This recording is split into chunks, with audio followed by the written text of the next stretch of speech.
The multi-talented John Barrowman's here with his big sister Carol. They've written a children's book together. Hello again. Still to come on Tuesday's AT show.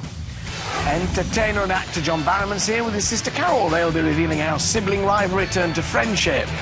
My next guests grew up together, first in Scotland and then in the United States. One we know well as an actor, singer, talent show judge and all-round entertainer. The other is his big sister, who's now a professor of English in Milwaukee.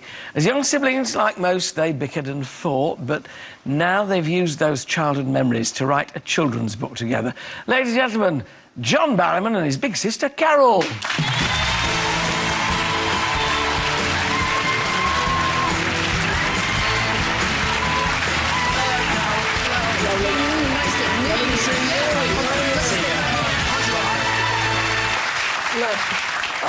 Well, this is, I mean, you know, to get siblings to talk to one another later in life is difficult in some families. To write a book together, there we are, Hollow Earth. So, yes. Whose was the germ of the idea? Where did it come from? Oh, it actually started from a car journey when I was filming, you know, some Torchwood, going back a couple years, and we were traveling from London to Cardiff, and we had 2 huge bags of sweets.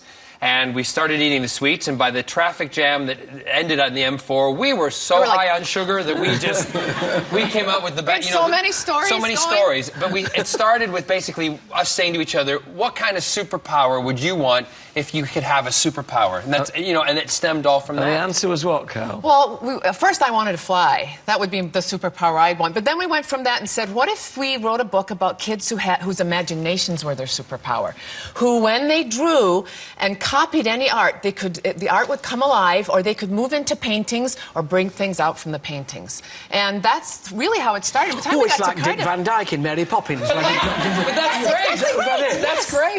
That was kind of one of the images when we were talking about what that would mean. We remembered that scene when he's drawing the chalk on the ground. Yeah. And it's like, what if you just had characters that's what they did? They could do that, and then all sorts of bad guys are chasing after them to get a hold of that power. Well, I got on the cover of the book, there's this rather perilous-looking beak, you know. Yes. You think, oh, because children's stories have to be scary nowadays. Correct, and that was one thing that when you know, the publishers came back to us, they kept coming back, and we'd proof something and we'd read it, and then I'd go back to Carol and they'd say they need it scarier. And she's, what? Yep, but we're fine with that. Fine, absolutely fine with that. What about the writing process then? Because you're a professor of English. Yes, so I am. You're good on the full stops and the commas. I am. I know where to put the semicolon.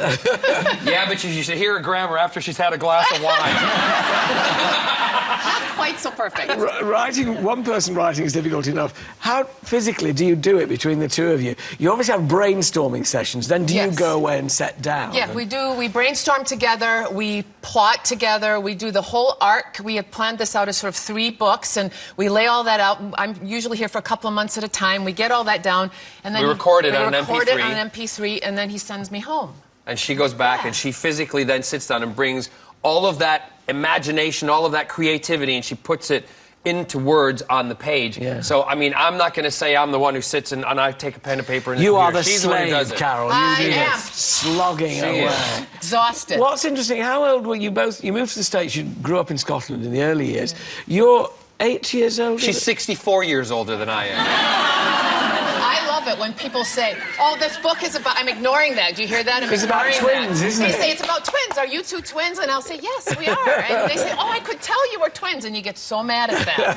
They always think I'm older than she is, which is fine. It's absolutely fine. How old were you when you moved to the States? I was 17. 17, and you... I was... no, you were 16. Yeah. I'm giving you a year here. Thank you very much. I was 8. Yeah, 16 and 8. But you see, I just thought you might have kept more of your Scottish accent. Oh, we've got a Scottish accent right here. We only speak Scottish to each other when we're by ourselves in the car, when we're brainstorming, when we're talking, when we're with our mum and dad, when our we're family, yelling at each other, and when we're shouting at each other. But when we're with other people who are not Scottish, it's the whole thing of when we moved, and I was bullied about, you know, my accent.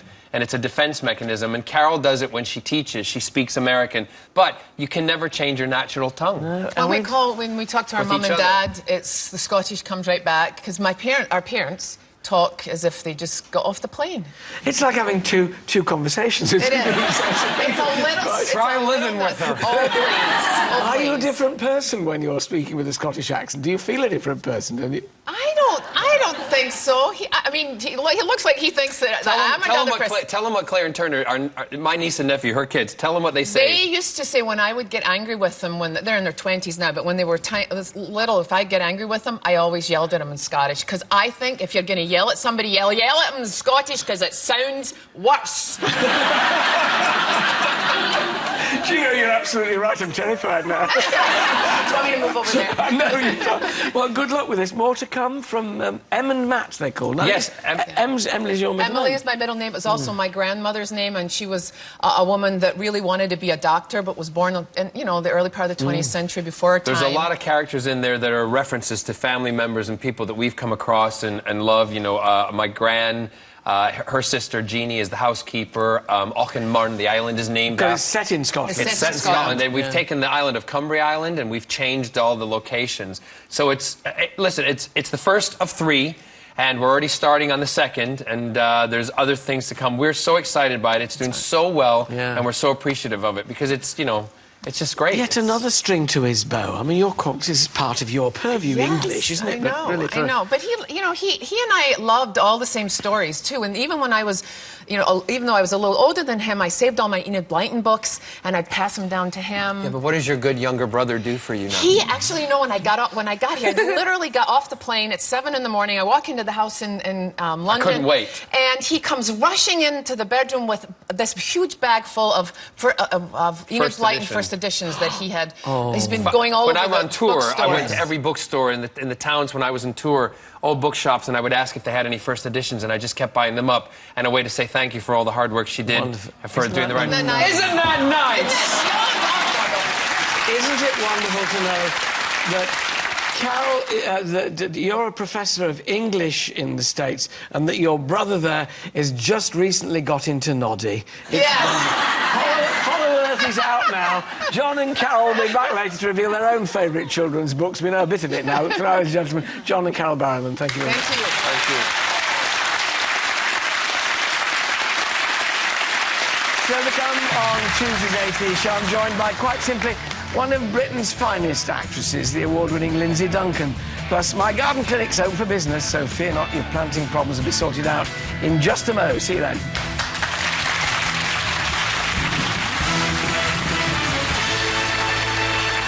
Joined again now by Carol and John, by Matt Cardle, and best-selling children's author Derek Landy. Good to see you. Hello. Carol, I'm going to ask you then, so Lion, the Witch and Wardrobe, your favourite, I gather? I love it. I love it. And I love not only these wonderful new editions with the great pictures, I think I love the fact that these were really realistic boys and girls and brothers and sisters. It was one of the things I enjoyed most about this. But it disappointed us all that the backs of our wardrobes didn't lead anywhere. They just no kidding. solid. Yeah. There's a joke there. I came out of my closet on the other side.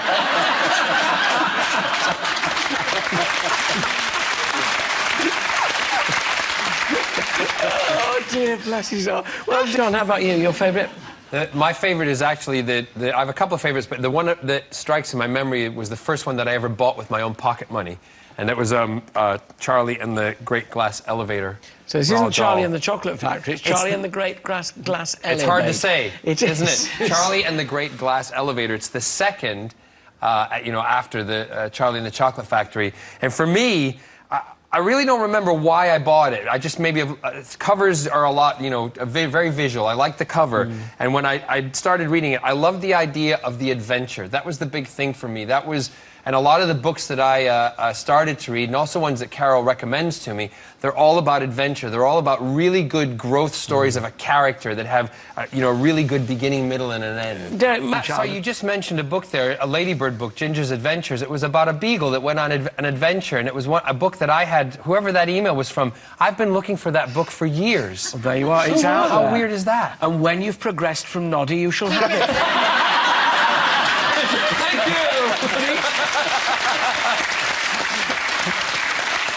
Well, the details of World Book Day book tokens are on our website. It's full of them here, isn't it? What was it? The glass what?